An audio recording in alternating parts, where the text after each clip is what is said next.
Hello everyone, शिक्षा study YouTube channel में आप सभी का स्वागत है। आज की इस क्लास में हम करंट अफेयर के कुछ महत्वपूर्ण प्रश्न पढ़ेंगे जो सभी प्रतियोगी परीक्षाओं के लिए बहुत उपयोगी है। देख लेते हैं। पहला प्रश्न है हमारा, विश्व ऊर्जा कांग्रेस 2024 का आयोजन किस देश में किया जा रहा है? Option A Switzerland, option B Netherlands, option C France, option D Canada. तो विश्व ऊर्जा कांग्रेस 2024 का आयोजन नीदरलैंड में किया जा रहा है। ऑप्शन बी सही है, नीदरलैंड के रोटरडैम में। भारतीय अक्षय ऊर्जा विकास संस्था लिमिटेड के जो हेड हैं वो प्रदीप कुमार दास है और ये इसका 26वां संस्करण है। उन्होंने कहा है कि भारत नवीकरणीय ऊर्जा स्थापित क्षमता में भारत का चौथा स्थान है। अगला प्रश्न देख लेते हैं। अगला प्रश्न है हमारा, अमिताभ चौधरी को किस बैंक के एमडी और सीईओ के रूप में फिर से नियुक्त किया गया है? Option A Axis Bank, option B SBI, option C PNB, option D Yes Bank. तो अमिताभ चौधरी को एक्सिस बैंक के एमडी और सीईओ के रूप में नियुक्त किया गया है। ऑप्शन ए सही है। और एक्सिस बैंक की जो स्थापना थी वो 1993 में अहमदाबाद में हुई थी और इसका हेडक्वार्टर जो है वो मुंबई में है। और एसबीआई के जो हेड है वो दिनेश कुमार खारा है और पीएनबी के जो हेड है वो अतुल कुमार गोयल है और यस बैंक के जो हेड है वो प्रशांत कुमार है। अगला प्रश्न देख लेते हैं। अगला प्रश्न है हमारा, हाल ही में चर्चा में रहा भारतीय ऐतिहासिक अभिलेख आयोग किस मंत्रालय के तहत कार्यरत है? ऑप्शन ए गृह मंत्रालय, ऑप्शन बी विज्ञान एवं प्रौद्योगिकी मंत्रालय, ऑप्शन सी संस्कृति मंत्रालय, ऑप्शन डी खान मंत्रालय। तो भारतीय ऐतिहासिक अभिलेख आयोग संस्कृति मंत्रालय के तहत कार्यरत है। ऑप्शन सी सही है। यह अभिलेखीय मामलों पर एक शीर्ष सलाहकार निकाय है और इसकी स्थापना जो थी वो 1919 में हुई थी। अगला प्रश्न देख लेते हैं। अगला प्रश्न है हमारा, भारत की पहली बहुउद्देशीय ताप और बिजली ग्रीन हाइड्रोजन पायलट प्रोजेक्ट की शुरुआत किस राज्य में हुई? Option A Uttarakhand, option B Arunachal Pradesh, option C Sikkim, option D Himachal Pradesh. तो भारत की पहली बहुउद्देशीय ग्रीन हाइड्रोजन पायलट प्रोजेक्ट की शुरुआत हिमाचल प्रदेश से हुई है। ऑप्शन डी सही है, हिमाचल प्रदेश के झाकड़ी से हुई है। यह 25 किलोवाट क्षमता के ईंधन सेल के जरिए बिजली भी पैदा करेगा।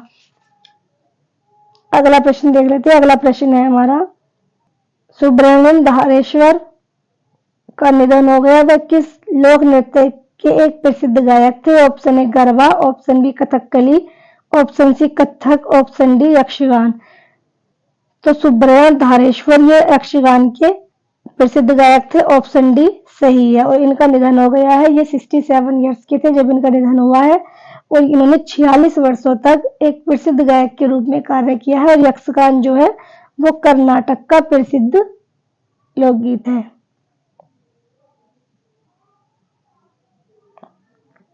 अगला प्रश्न देख लेते हैं। अगला प्रश्न है हमारा, भारतीय सिविल सेवा दिवस कब मनाया जाता है? ऑप्शन 21 अप्रैल, ऑप्शन बी 22 अप्रैल, ऑप्शन सी 23 अप्रैल, ऑप्शन डी 24 अप्रैल। तो राष्ट्रीय सिविल सेवा दिवस 21 अप्रैल को मनाया जाता है। ऑप्शन ए सही है और यह 2006 से मनाया जा रहा है। 22 अप्रैल को पृथ्वी दिवस मनाया जाता है, 23 अप्रैल को विश्व पुस्तक एवं कॉपीराइट दिवस मनाया जाता है और 24 अप्रैल को राष्ट्रीय पंचायती राज दिवस मनाया जाता है। अगला प्रश्न देख लेते हैं। अगला प्रश्न है हमारा, संयुक्त राष्ट्र जनसंख्या कोष की रिपोर्ट के अनुसार सर्वाधिक जनसंख्या किस देश की है? ऑप्शन ए चीन, option B Bharat, option C USA, option D रूस। तो सर्वाधिक जनसंख्या भारत की है। ऑप्शन बी सही है। भारत अब जनसंख्या के आधार पर पहले स्थान पर है और चीन दूसरे स्थान पर है। भारत की जनसंख्या 144 करोड़ है और चीन की जनसंख्या 142 करोड़ है।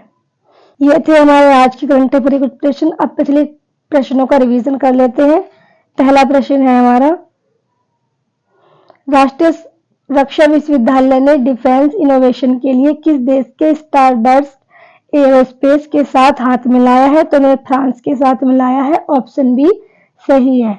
अगला प्रश्न है हमारा, एसीसी पैरा कैनो एशियाई चैंपियनशिप 2024 में किस भारतीय ने 2 स्वर्ण पदक जीते हैं? तो ये प्राची यादव ने जीते हैं, ऑप्शन सी सही है। अगला प्रश्न है हमारा, हाल ही में शंघाई ग्रां प्री का खिताब किसने जीता है? तो ये मैक्स वर्स्टेपेन ने जीता है, ऑप्शन सी सही है। अगला प्रश्न देख लेते हैं। अगला प्रश्न है हमारा, आईपीएल के इतिहास में 200 विकेट लेने वाले पहले गेंदबाज कौन बने हैं? तो ये यजुवेंद्र चहल बने हैं, ऑप्शन सी सही है। अगला प्रश्न देख लेते हैं। अगला प्रश्न है हमारा, विश्व पुस्तक और कॉपीराइट दिवस प्रतिवर्ष कब मनाया जाता है? तो ये 23 अप्रैल को मनाया जाता है, ऑप्शन सी सही है। अगला प्रश्न देख लेते हैं। अगला प्रश्न है हमारा, ज्वालामुखी माउंट एरेबस हाल ही में चर्चा में रहा है, यह किस महाद्वीप में स्थित है? तो यह अंटार्कटिका महाद्वीप में स्थित है, ऑप्शन सी सही है।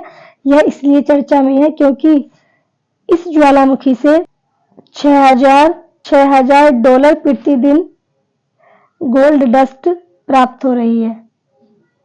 अगला प्रश्न देख लेते हैं। अगला प्रश्न है हमारा, राष्ट्रीय पंचायती राज दिवस कब मनाया जाता है? तो ये 24 अप्रैल में मनाया जाता है, ऑप्शन बी सही है।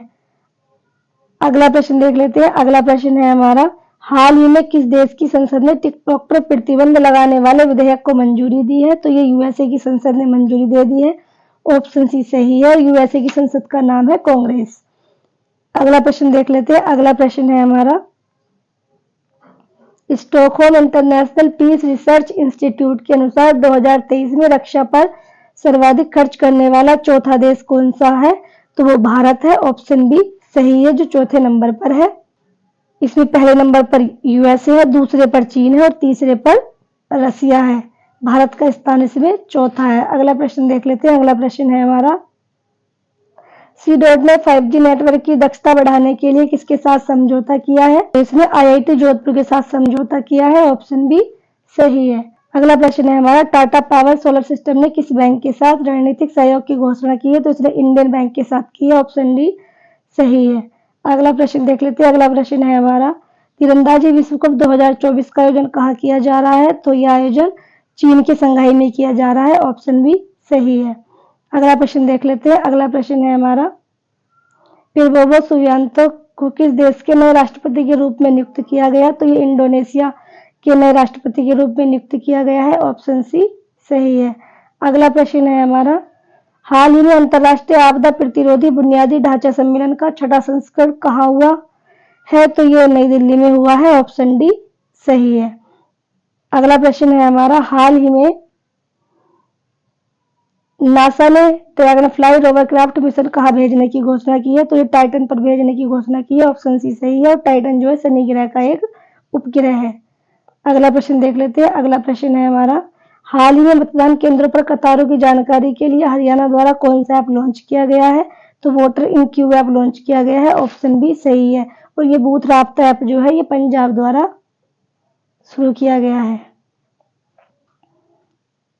ये थे हमारे पिछली करंट अफेयर के क्वेश्चन। यदि आप इस चैनल पर नए हैं तो वीडियो को लाइक और चैनल को सब्सक्राइब जरूर करें। धन्यवाद।